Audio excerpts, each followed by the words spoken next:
Toyota Innova. So push start installation with remote start. Version itong kinabit natin. May mobile application na kasama to. Na-install lang yung phone. Mag-usap lang. So makakakuha ka ng dalawang key fob. Kay sir, Toyota Innova. So Toyota yung key fob. May lagayan ito ng susi dito. So kahit malayo kayo, 70 to 100 meters, pwede nyo nang start yung kotse nyo remotely. So paano? 1, 2, and then 3. Start na siya. Okay, and dahil malapit tayo, automatic unlock na rin yung kotse nyo. Pero pag malayo kayo, nakalock pa rin yan.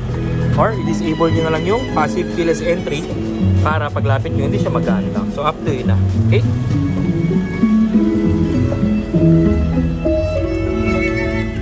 Tingnan natin yung sounds. Yan. Yan. Pakita ko si button sa ito. Ito yung button natin. Kulay red yung illumination. Pag naka-off, kulay blue. And then pag accidentally na pindot, hindi siya makakapag. Okay?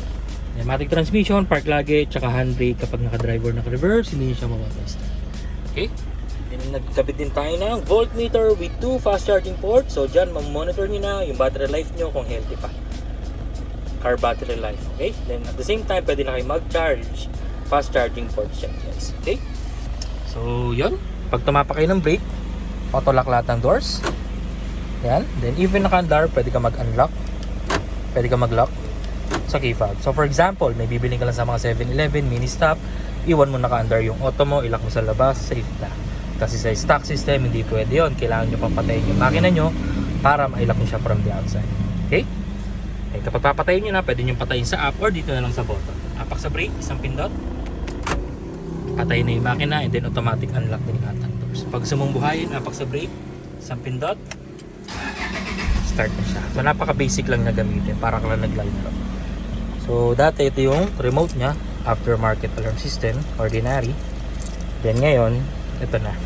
Okay? Yan. So all in one na. May alarm system na, convenient pa kasi push start system ka na, di mo na kailangan magsusi. May passive keyless entry pa, ma-remote start mo pa yung kotse mo. Alright, so 2 years pa nandito guys, version 2, guaranteed clean wirings, quality installation, and then free back to zero fumigation pa after the installation. So maraming salamat po. Bye!